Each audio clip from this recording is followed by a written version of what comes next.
Kami muliakan Engkau Tuhan, karena kami tahu Bapa, Engkau menebus hidup kami Tuhan. Engkau Allah yang begitu baik. Engkau menempati kami Bapa, dan bawa kami kepada terang-Mu yang ajaib Tuhan. Haleluya Tuhan, glory haleluya. Biarlah sejenak kami dapat memuji Allah, meninggikan nama-Mu, sebab Engkau Allah yang baik. Tak ada Allah lain seperti-Mu Tuhan. Haleluya, glory haleluya. Kami sanjung Engkau selamanya. Kami tinggikan Engkau Tuhan. Kami muliakan Allah yang ajaib, Allah yang luar biasa, Allah yang berkuasa, Allah yang hebat, Allah yang menjadi penolong kami, Allah tempat perlindungan kami, Allah gunung batu kami, Allah kubur pertahanan kami, Allah keselamatan kami. Haleluya Tuhan, haleluya Bapa, haleluya Yesus, haleluya Roh Kudus, haleluya Tuhan, haleluya, haleluya Tuhan. Karena begitu besar kasih-Mu akan dunia ini Tuhan, kami ada Bapa. Haleluya. Karena salib-Mu Tuhan, kami hidup. Karena salib-Mu, kami menang Tuhan. Haleluya Yesus. Haleluya Roh Kudus. Haleluya. Kami haus Engkau Tuhan. Kami rindu Engkau Allah. Haleluya. Oh, haleluya.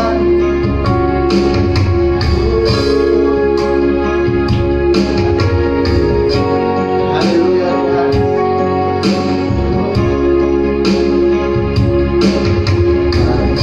Salib-Mu ku hidup, karena salib-Mu ku menang.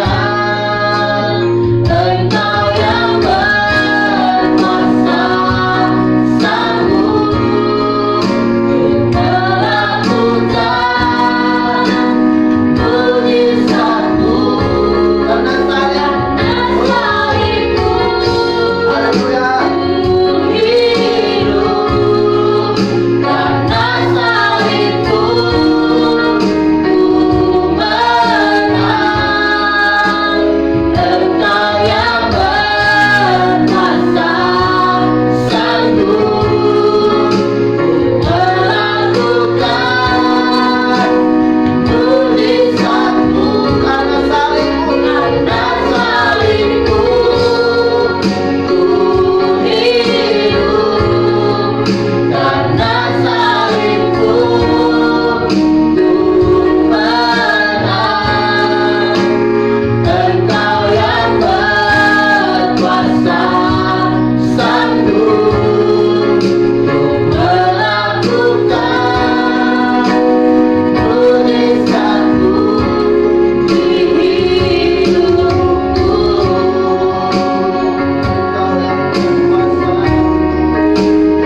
Engkau yang berkuasa sanggup melakukan mujizat-Mu di hidupku. Engkau yang berkuasa, haleluya. Engkau yang berkuasa sanggup melakukan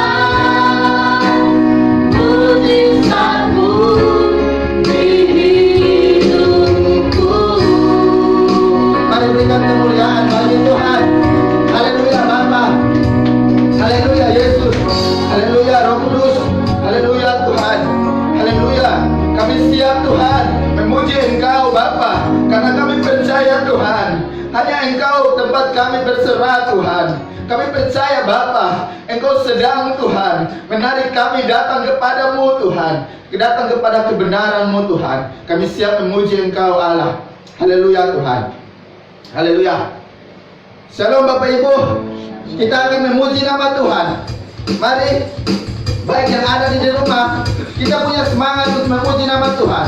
Sebab tidak ada hari lain, hari yang begitu baik, hari ini, hari yang sangat diberkati oleh Tuhan. Sebab Tuhan Maha Besar.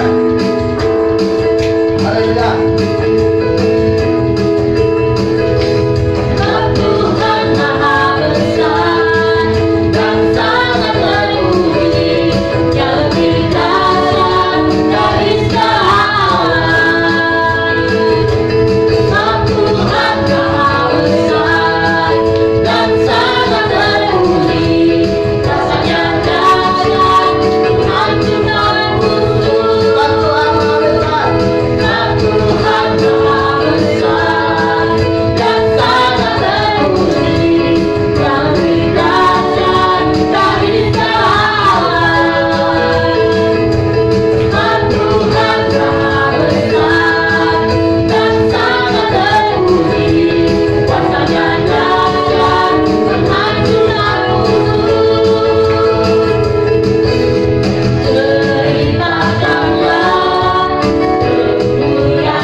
Haleluya. Baik, tiba saatnya kita akan mendengarkan kebenaran firman Tuhan. Biarlah benih firman Tuhan ditabur atas setiap pribadi kita, menjadi benih yang hidup, tumbuh dalam kehidupan kita. Kita siapkan hati kita. Mari kita buka hati kita untuk ditabur oleh benih firman Tuhan. Terlalu besar Tuhan kasih-Mu, Haleluya Tuhan. Telah kulihat perbuatan-perbuatan ajaib mubarak dalam kehidupan kami. Haleluya Tuhan. Haleluya. Glory, haleluya.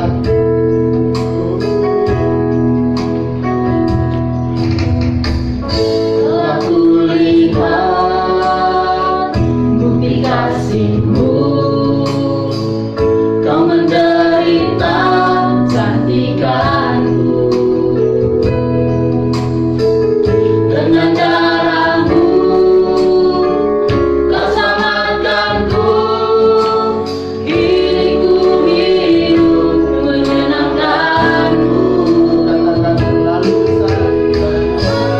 Besar kasih-Mu Bapa, pengorbanan yang Kau berikan bagiku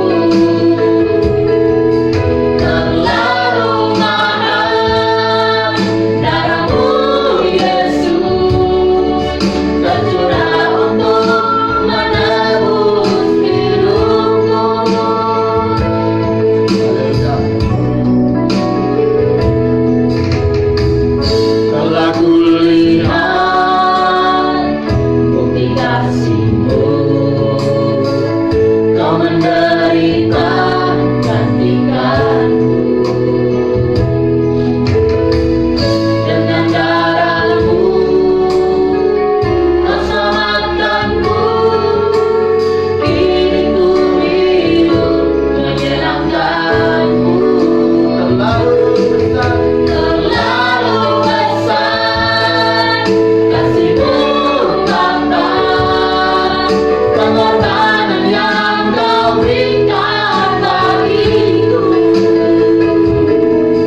terlalu mahal.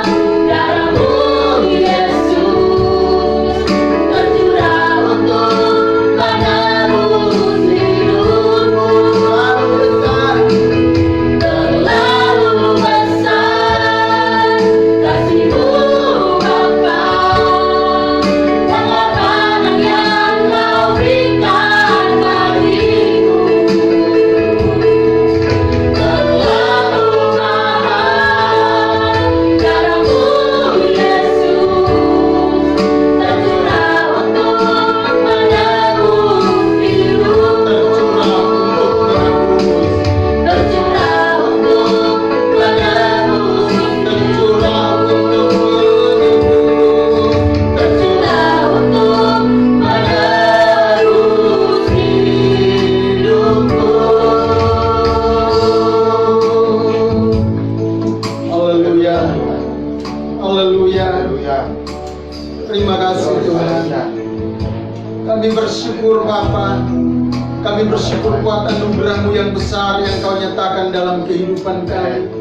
Kami bersyukur buat pengorbanan yang begitu luar biasa yang Engkau berikan kepada kami, sehingga kami boleh dapat diselamatkan. Kami percaya bahwa kami masih ada sampai pada saat ini. Itu bukan karena kekuatan dan kemampuan kami, tapi kami ada semata-mata oleh karena anugerah Tuhan. Saatnya tiba bagi kami untuk kami mau mendengarkan renungan firman Tuhan. Hadirlah di tempat ini dan berbicaralah kepada kami semua. Berbicaralah sampai kepada setiap jemaat Tuhan di rumahnya masing-masing. Bahkan setiap orang yang menyaksikan program ini, kami berdoa supaya berkat Allah yang sama mengalir atas kehidupan mereka. Di dalam nama Tuhan Yesus Kristus, urapi dan khususkan hamba-Mu bagi pemberitaan firman Tuhan pada pagi hari ini. Biarlah melalui kebenaran firman Tuhan ini kami semakin diteguhkan, kami semakin belajar untuk menjadi pribadi-pribadi yang lebih mengasihi dan mencintai Tuhan. Di dalam nama Tuhan Yesus Kristus, kami berdoa kepada Bapa di sorga, dan kami siap untuk diberkati pagi hari ini. Haleluya. Amin. Shalom saudara-saudara. Senang sekali kembali pada pagi hari ini kita boleh dapat bersama-sama menikmati hadirat Tuhan, menikmati lawatan Tuhan dalam kehidupan kita. Walaupun kita masih harus terus ada dalam ibadah online, jemaat berada di rumahnya masing-masing, tapi kita bersyukur bahwa kita semua masih diberi kekuatan, kesehatan. Sebagai gembala, harapan saya adalah bahwa kita semua tetap ada di dalam perlindungan Tuhan. Dalam kesempatan yang berbahagia pada pagi hari ini, saya ingin untuk kita akan membaca satu bagian firman Tuhan, kisah tentang perjalanan Yesus menuju kepada Jumat Agung. Yaitu kita akan belajar tentang bagaimana Yesus bergumul di Taman Getsemani. Kita buka Alkitab kita bersama-sama di dalam Injil Matius pasal 26 ayat 36 sampai ayat 46. Matius 26 ayat 36 sampai ayat 46. Saya akan bacakan dan saudara-saudara memperhatikan dari Alkitab saudara masing-masing. Demikian bunyi firman Tuhan. Di Taman Getsemani, maka sampailah Yesus bersama-sama murid-muridnya ke suatu tempat yang bernama Getsemani. Lalu ia berkata kepada murid-muridnya, "Duduklah di sini, sementara aku pergi ke sana untuk berdoa." Dan ia membawa Petrus dan kedua anak Zebedeus sertanya. Maka mulailah ia merasa sedih dan gentar. Lalu katanya kepada mereka, "Hatiku sangat sedih, seperti mau mati rasanya. Tinggallah di sini dan berjaga-jagalah dengan aku." Maka ia maju sedikit lalu sujud dan berdoa katanya, "Ya Bapakku, jikalau sekiranya mungkin, biarlah cawan ini lalu daripadaku. Tetapi janganlah seperti yang kukehendaki, melainkan seperti yang engkau kehendaki." Setelah itu ia kembali kepada murid-muridnya itu dan mendapati mereka sedang tidur. Dan ia berkata kepada mereka, "Tidakkah kamu sanggup berjaga-jaga 1 jam dengan aku? Berjaga-jagalah dan berdoalah, supaya kamu jangan jatuh ke dalam pencobaan. Roh memang penurut, tetapi daging lemah." Lalu ia pergi untuk kedua kalinya dan berdoa katanya, "Ya Bapakku, jikalau cawan ini tidak mungkin lalu kecuali apabila aku meminumnya, jadilah kehendak-Mu." Dan ketika ia kembali pula, ia mendapati mereka sedang tidur, sebab mata mereka sudah berat.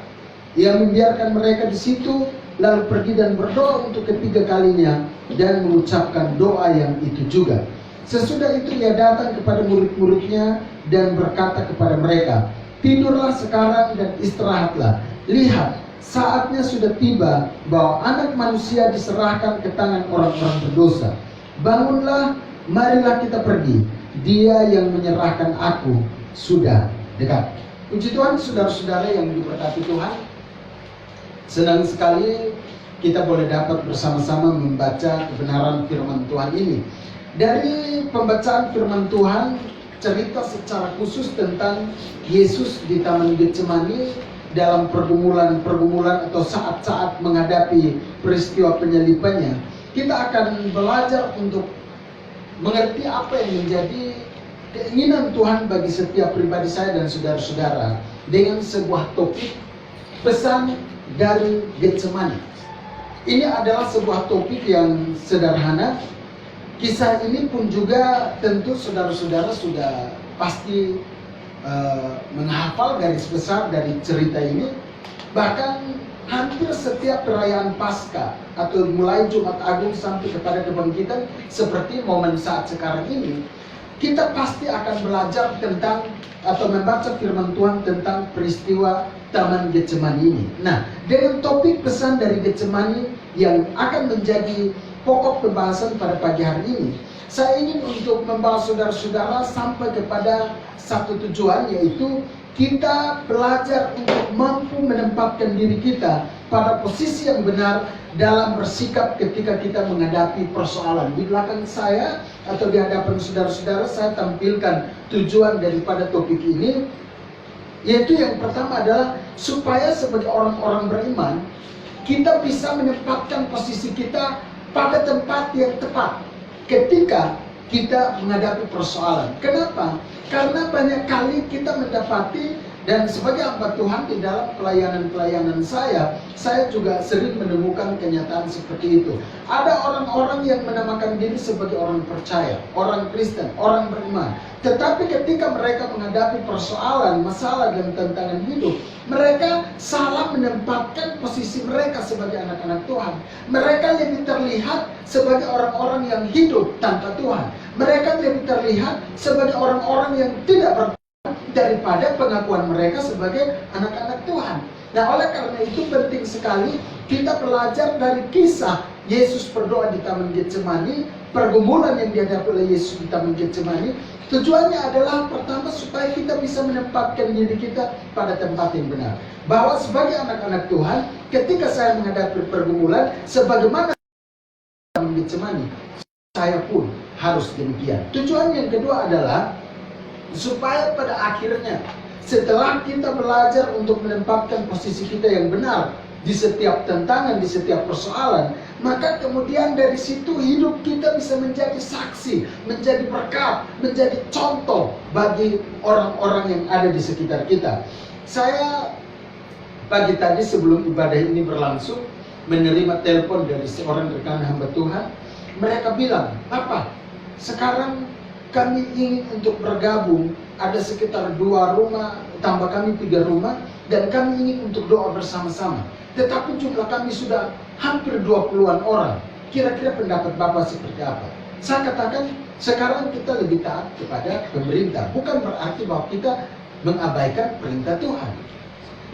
Kita taat kepada peringatan-peringatan atau himbauan dari pemerintah untuk saat ini kita jangan berkumpul dalam jumlah yang banyak, kita jaga jarak di antara satu dengan yang lain supaya kita jangan sampai kemudian bersentuhan. Karena kita bilang bahwa kami tidak apa-apa, kami ada dalam keadaan yang sehat-sehat. Tapi ingat saudara bahwa yang namanya virus, yang namanya pekerjaan kuasa ke-8 itu tidak bisa dideteksi dengan mata jasmani, itu tidak bisa terlihat dengan mata jasmani.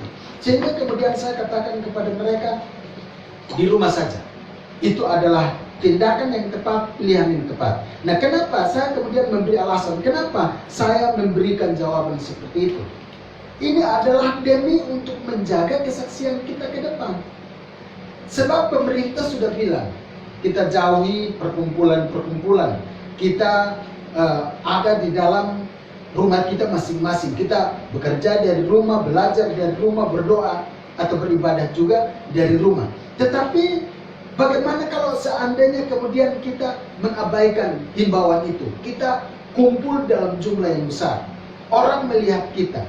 Lalu besok-besok kita pergi omong dengan orang, ayo kalian harus taat pada pemerintah karena pemerintah wakil Allah. Bagaimana nanti tanggapan orang? Orang pasti bilang, loh, kamu sendiri tanpa hari tetap kumpul dan berdoa dalam jumlah yang besar. Tentu hal itu akan menjadi sebuah pukulan kepada kita pada saat kita mau bersaksi. Jadi, kenapa tadi saya menyampaikan bahwa tujuan dari firman Tuhan ini adalah supaya kita menempatkan diri kita pada posisi yang benar ketika menghadapi persoalan. Tujuan yang kedua adalah supaya akhirnya kita bisa menjadi saksi, menjadi berkat buat orang-orang yang menyaksikan, yang melihat kehidupan kita atau orang-orang yang ada di sekitar kita. Nah, saudara, Getsemani adalah tempat penting dalam sejarah penyelamatan manusia. Di Getsemani, Yesus menghadapi pergumulan yang sesungguhnya. Di situ, Yesus harus mengambil keputusan yang penting. Apakah saya dan saudara-saudara diselamatkan atau tidak? Di situ Yesus menghadapi pergumulan yang begitu luar biasa. Saya pastikan kalau seumpama Yesus tidak menang di Getsemani, maka peristiwa penyaliban itu tidak akan terjadi. Getsemani menjadi tempat yang penting dalam sejarah penyelamatan manusia, bukan karena Yesus pernah singgah di tempat itu, tapi di tempat itulah pergumulan yang sesungguhnya dihadapi oleh Yesus. Saudara bayangkan, kita manusia biasa, kerja sekuat tenaga, kita capai yang sudah secapek-capeknya pun, keringat kita tidak pernah berubah.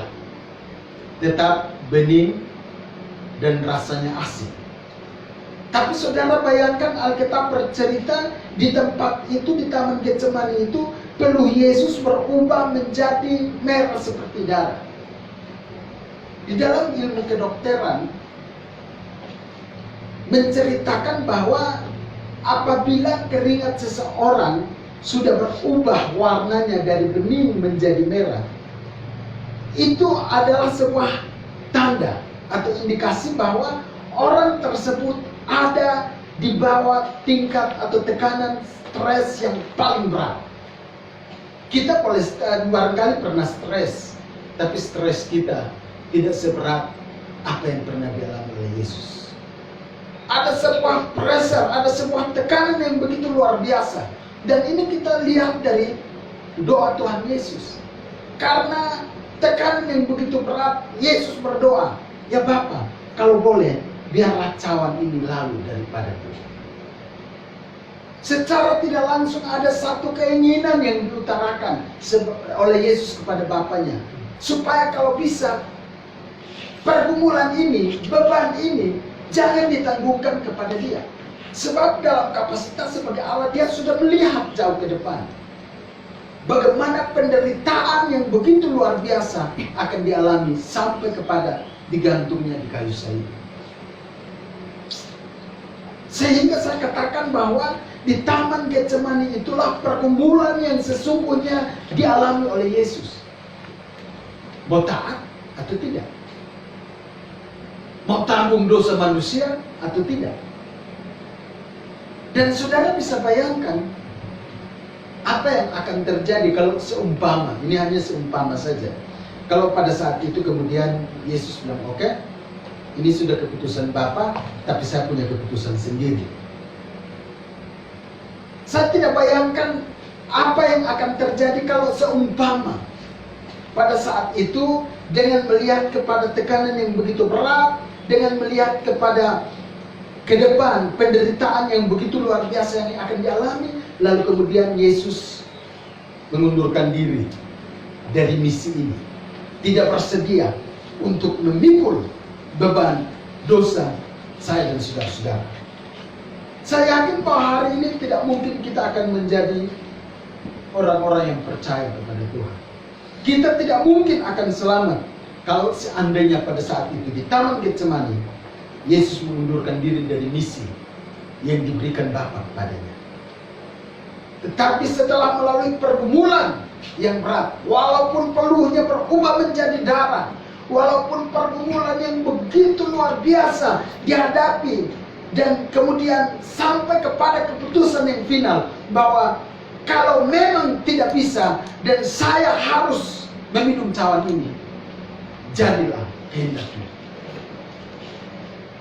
Setelah melalui keputusan yang final, setelah melalui sebuah pergumulan yang luar biasa, akhirnya kemudian Yesus bersedia untuk menjalani peristiwa penyaliban. Tanggal 10, beberapa hari ke depan, 5 hari ke depan, kita akan ada dalam perayaan Jumat Agung, memperingati peristiwa penyaliban. Tapi saya pastikan, saya katakan bahwa kalau seumpama Yesus gagal di Getsemani, hari ini saya dan saudara-saudara tidak mungkin akan diselamatkan. Nah, dari peristiwa yang dialami oleh Yesus di Getsemani, dari sikap Yesus atau kesediaan Yesus untuk menerima misi dari Bapanya untuk tetap menggantikan saya dan saudara-saudara mati di kayu salib, saya membawakan 3 pesan buat kita. Ada 3 pesan yang kiranya menjadi pelajaran yang berharga bagi saya dan saudara-saudara. Pesan yang pertama buat saya dan saudara-saudara dari sikap Yesus, pergumulan Yesus, kesediaan Yesus untuk ada di Taman Getsemani, pesan yang pertama adalah saat menghadapi masalah dan pergumulan, mari kita belajar untuk selalu datang kepada Tuhan. Ketika kita ada di dalam sebuah pergumulan, ketika kita ada di dalam sebuah persoalan dan masalah hidup, jangan ke tempat lain. Mari kita belajar untuk selalu datang kepada Tuhan. Ayatnya yang ke-36 berkata, maka sampailah Yesus bersama murid-muridnya ke suatu tempat yang bernama Getsemani. Lalu ia berkata kepada murid-muridnya, duduklah di sini sementara aku pergi ke sana untuk berdoa. Saudara perhatikan, Yesus sudah tahu apa yang akan terjadi dengan dirinya dalam perjalanan menuju ke Yerusalem. Yesus sudah tahu bahwa sebentar lagi dia akan ditangkap, dia akan disiksa, bahkan dia akan dikhianati oleh orang-orang yang pernah ditolong olehnya. dalam keadaan tertekan, dalam keadaan di mana dia tahu apa yang akan terjadi terhadap dirinya, sikap yang dilakukan Yesus adalah dia mengambil waktu untuk menghampiri Bapaknya di dalam Tuhan. Ini adalah sebuah contoh, ini adalah sebuah pelajaran yang baik buat saya dan saudara-saudara. Apalagi kita bersama tahu keadaan yang sedang kita alami pada hari-hari ini.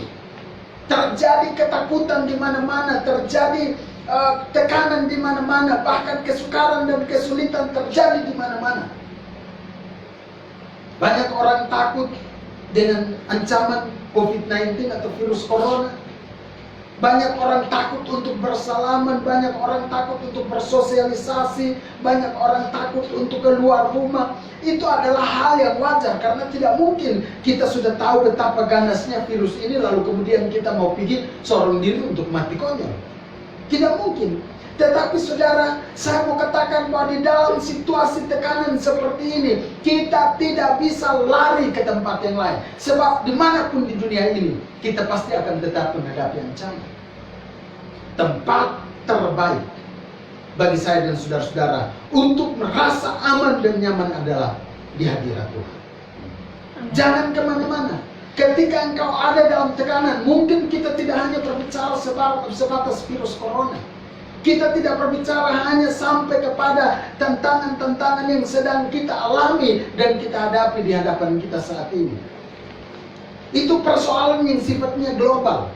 Seluruh dunia mengalami persoalan itu. Ketika kita berbicara tentang tantangan-tantangan yang kita hadapi di dalam pekerjaan, di tempat di mana kita kerja, di dalam rumah tangga kita masing-masing, baik yang berkaitan dengan keuangan atau ekonomi, baik yang berkaitan dengan situasi-situasi yang sedang terjadi saat-saat ini.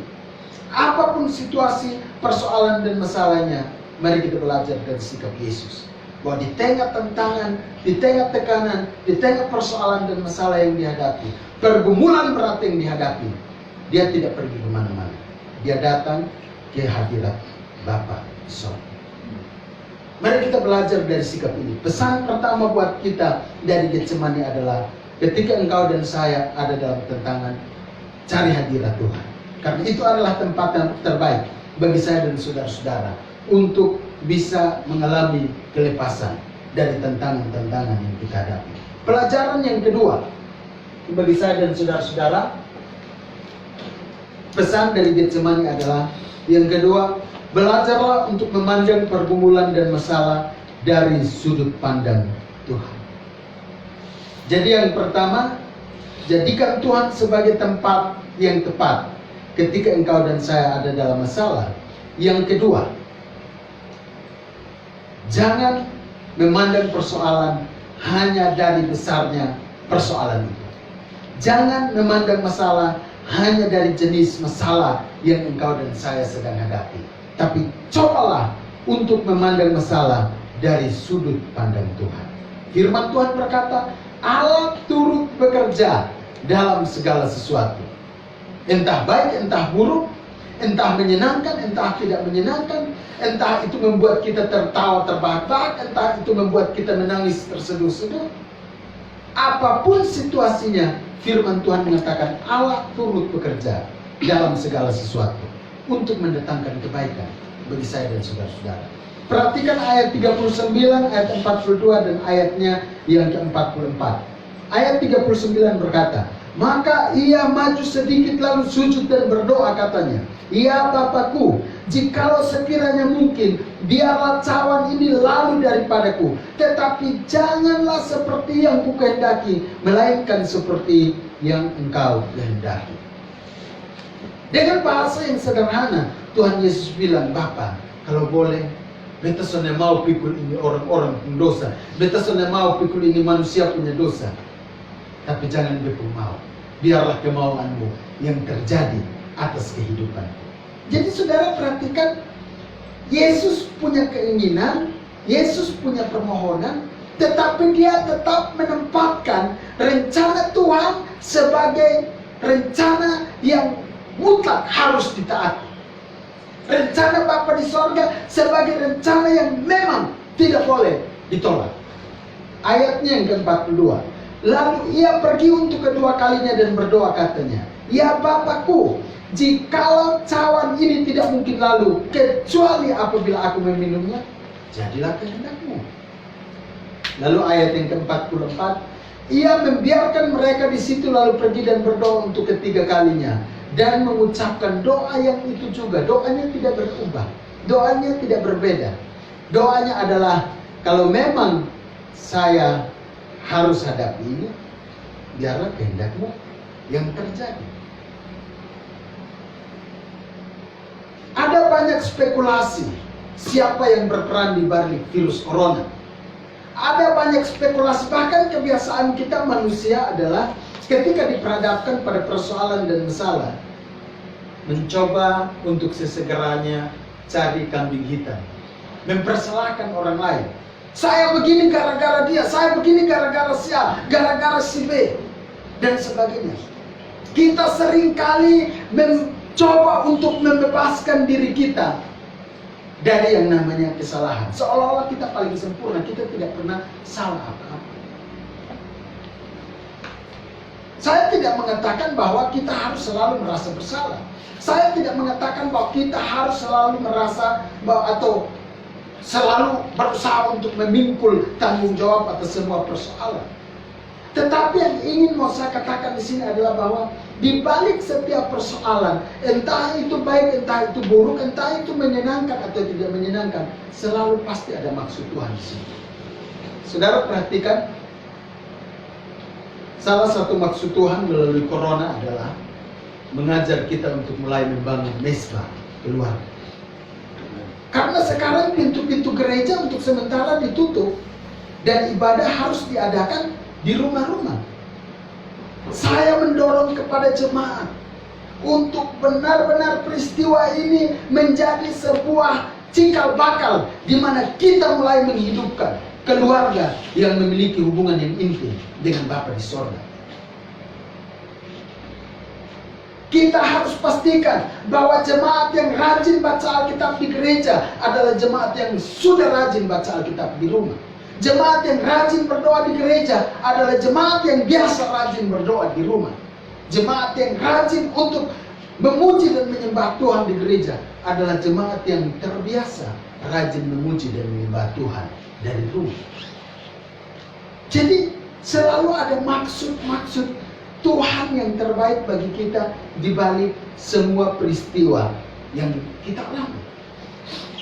Kita jangan hanya memandang persoalan dari besarnya persoalan itu.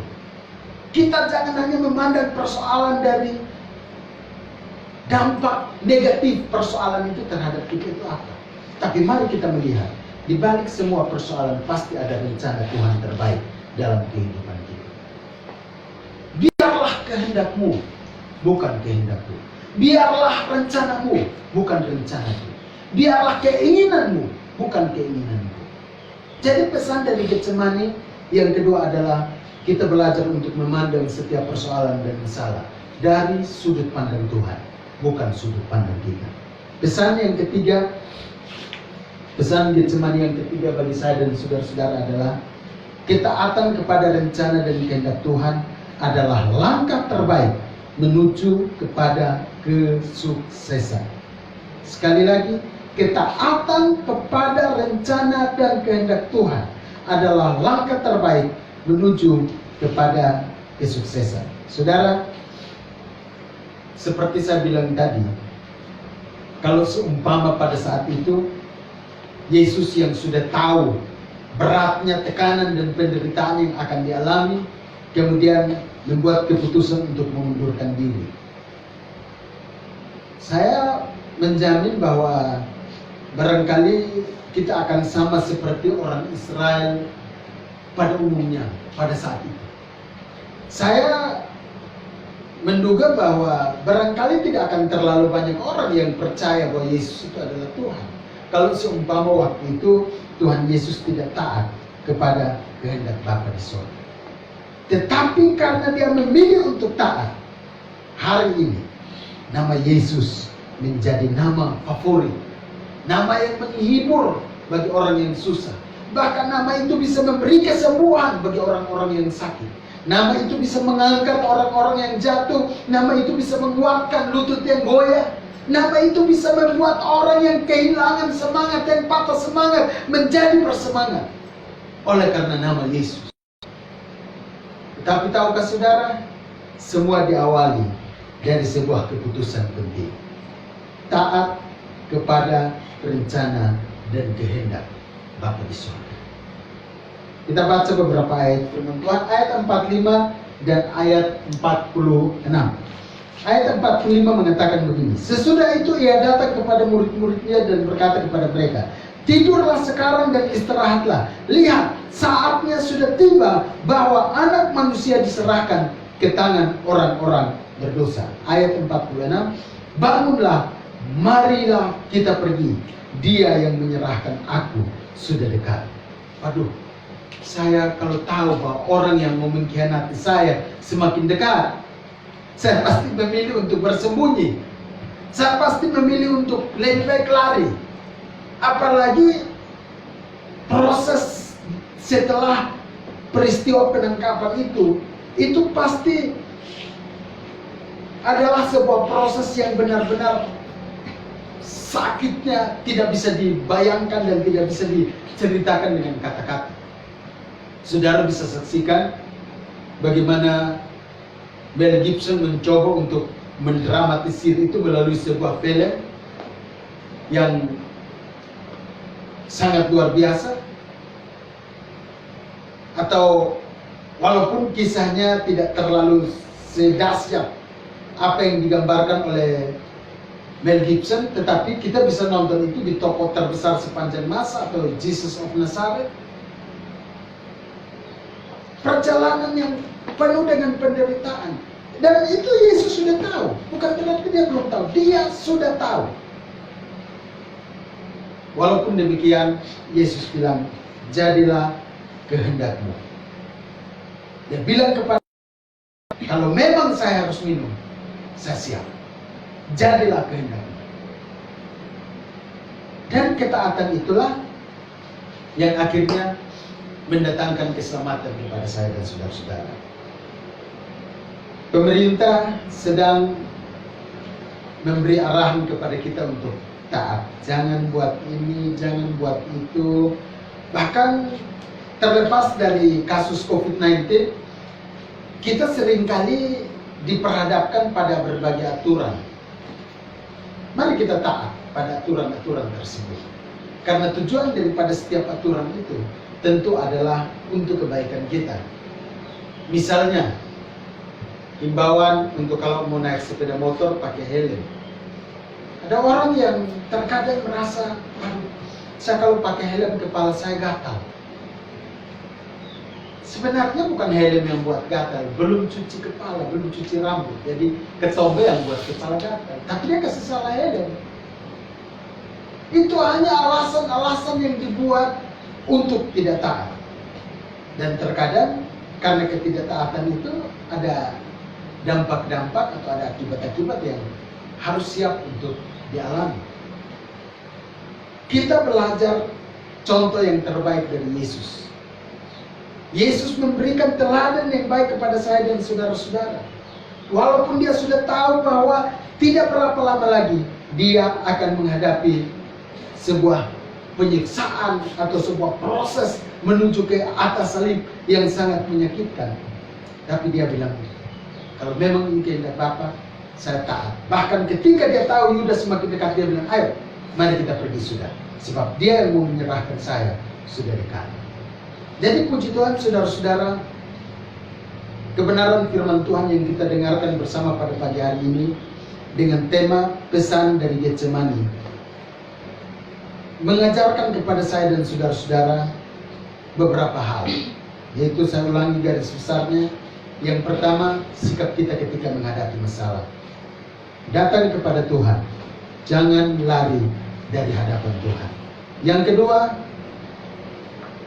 ketika kita ada dalam masalah, belajarlah untuk melihat maksud Tuhan di balik persoalan dan masalah itu.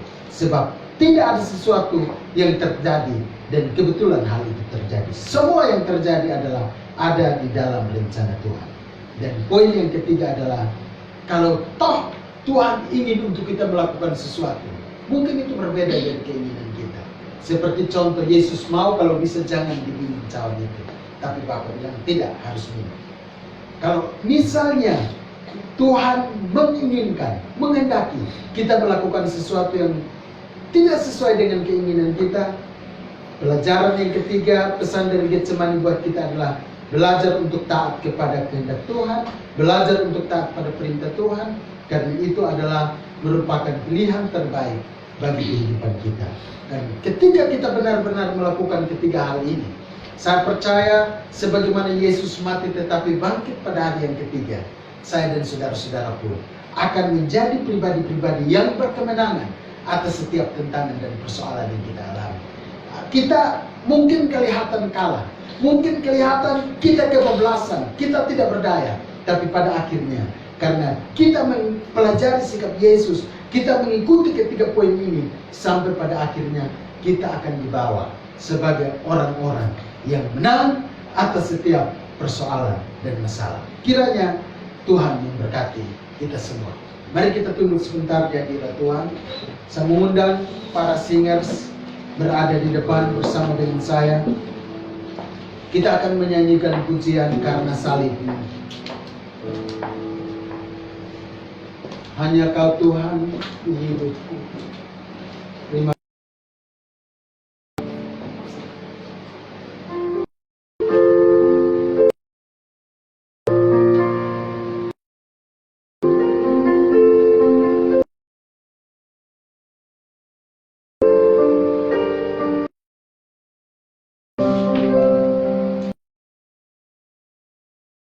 Tuhan di hidup, Kau beri hidup yang baru. Darah-Mu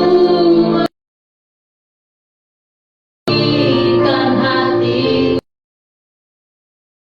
nyata segala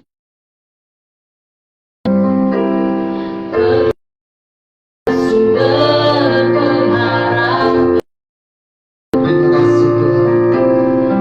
Kuasa-Mu sanggup menyembuhkan. Jiwaku pun bersorak hanya kepadamu. Yesus, Kaulah segalanya. Karena salibmu, Salibmu ku hidup, karena salibmu ku menang. Engkau yang berkuasa, sanggup untuk melakukan mujizat salibmu.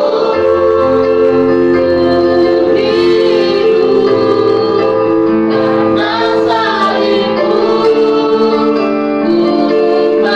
menang. Engkau yang berkuasa, sanggup untuk melakukan mujizat-Mu.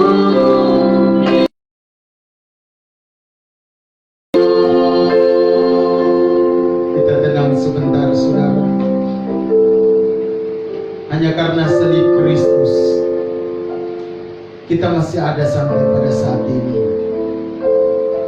Hanya karena salib Kristus, kita diselamatkan, kita dikuatkan. Mari kita belajar dari teladan yang sudah diberikan Yesus kepada kita. Mungkin saat ini saudara sedang ada dalam sebuah pergumulan, persoalan dan masalah. Entah itu pergumulan berkaitan dengan kesehatan saudara, entah itu pergumulan berkaitan dengan ekonomi dan keuangan keluarga saudara, pergumulan berkaitan dengan pekerjaan saudara, pergumulan berkaitan dengan masa depan anak-anakmu, atau pergumulan berkaitan dengan hal apa saja. Yesus sudah menjadi tempat yang tepat untuk kita membawa dan meletakkan semua pergumulan kita. Percayalah bahwa di dalam tangannya kehidupan kita akan dipulihkan. Pergumulan-pergumulan kita akan diindahkan. Dia yang berkata di dalam Matius pasalnya yang ke-11 ayat 28 dan 29, marilah kepada wahai kamu yang letih lesu dan berbeban berat, aku akan memberi kelegaan kepadamu. Dia selalu siap untuk menolong saya dan saudara-saudara. Dia sudah menang atas maut. Dia sudah menang atas semua pergumulan-pergumulan kita. Dan dia siap untuk menolong saya dan saudara-saudara. Terima kasih Tuhan Yesus. Mari kembali kita angkat terus pujian ini dan kita akan berdoa.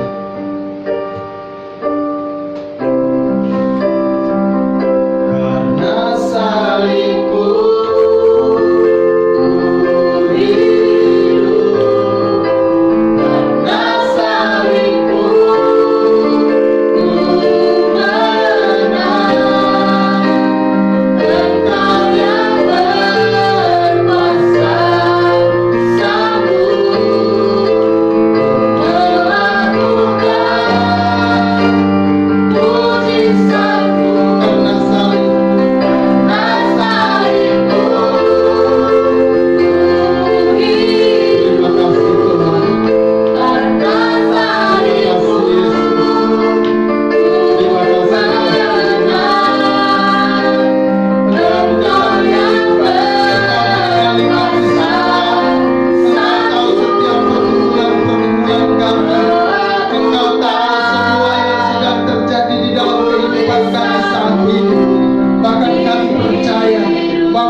di balik setiap persoalan dan masalah. Mari Engkau menolong kami supaya kami mengerti rencana dan kehendak-Mu di dalam kehidupan kami semua.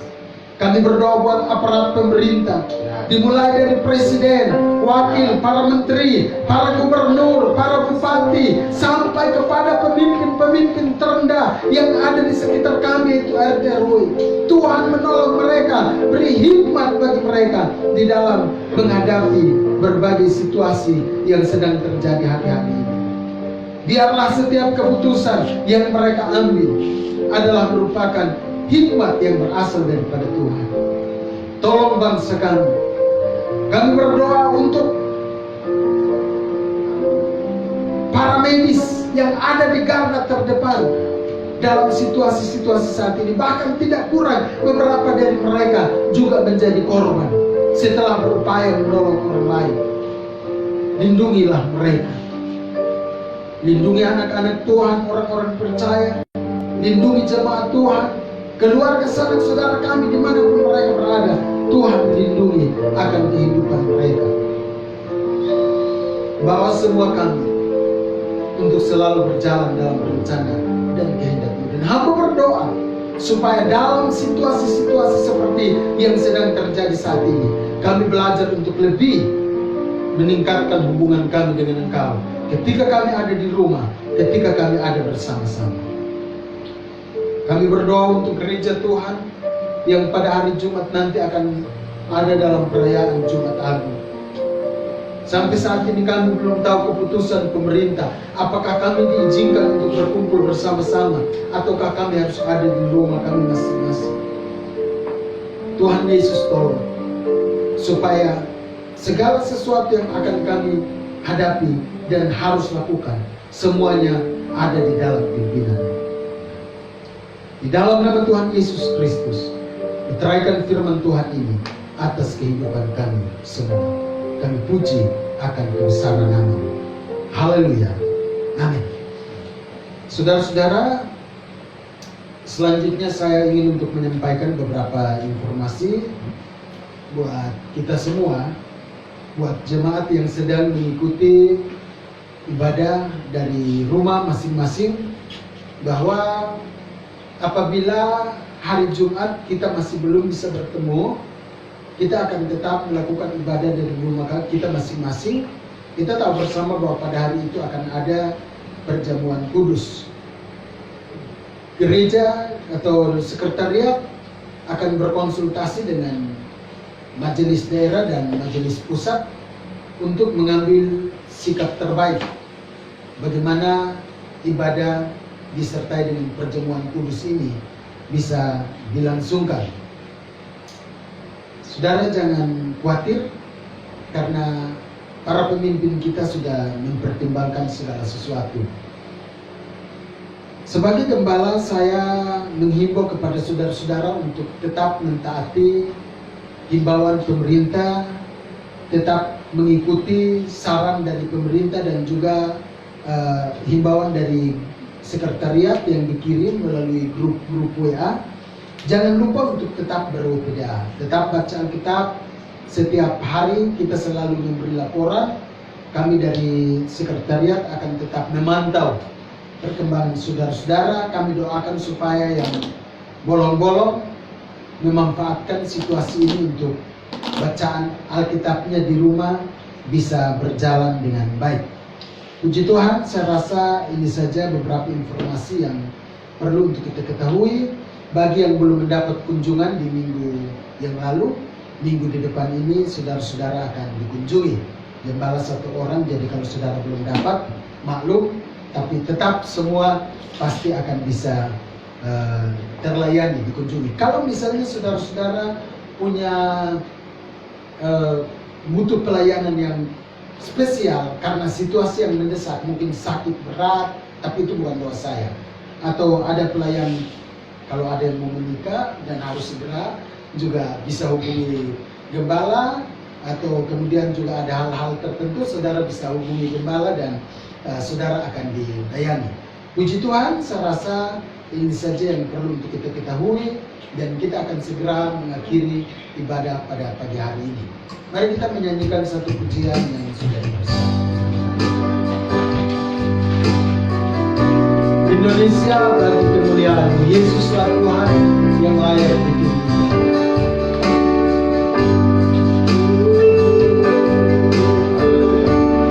Mari kita sama-sama katakan, Yesuslah Tuhan yang layak ditinggikan, layak disembah oleh suku-suku bangsa. Dengan darah-Mu Kau telah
akhir dari ibadah yang diberkati ini, hamba berdoa dan menyerahkan seluruh sidang jemaat Tuhan yang sedang mengikuti ibadah di rumah masing-masing. Hamba berdoa untuk tim altar, baik kameramen, baik singers, pemusik, dan semua kami yang datang dan ada di dalam ibadah pada pagi hari ini. Berkat-Mu senantiasa turun atas kehidupan kami, bahkan buat saudara-saudara kami yang menyaksikan siaran live streaming ini. Kami berdoa supaya Engkau Allah memberkati kehidupan mereka, biar kami semua senantiasa ada di dalam perhatian, pemeliharaan dan perlindungan-Mu. Kami berdoa dan kami menyerahkan Indonesia dalam tangan Tuhan. Tuhan memberkati. Sekali lagi, Tuhan memberkati. Akhir dari ibadah ini, kami akan kembali ke rumah kami masing-masing, menyertai dan memimpin kami, tibakan kami dengan selamat bagi kemuliaan nama-Mu. Terima kasih Bapa. Dengan demikian kami mengakhiri ibadah pada pagi hari ini di dalam nama Tuhan Yesus Kristus. Kekasih-kekasih Tuhan, jemaat yang ada di rumah, yang ada di tempat ini, mari kita bersama-sama mengangkat tangan kita untuk menerima anugerah berkat, damai dan sejahtera dari Allah yang adalah Bapa, cinta kasih dari Yesus Kristus Tuhan Sang Juru Selamat, penyertaan persekutuan penghiburan dari Allah Roh Kudus kiranya menyertai kita sekalian, dimulai dari saat sekarang sampai ujung jalan kita masing-masing, sampai hari Maranatha Yesus datang kembali menjemput calenya. Seluruh berkat ini kami sambut dan terima, sambil kami yang ada dengan percaya serta diberkati. Bersama-sama kami katakan amin. Shalom, Tuhan Yesus memberkati. Sampai jumpa pada ibadah selanjutnya.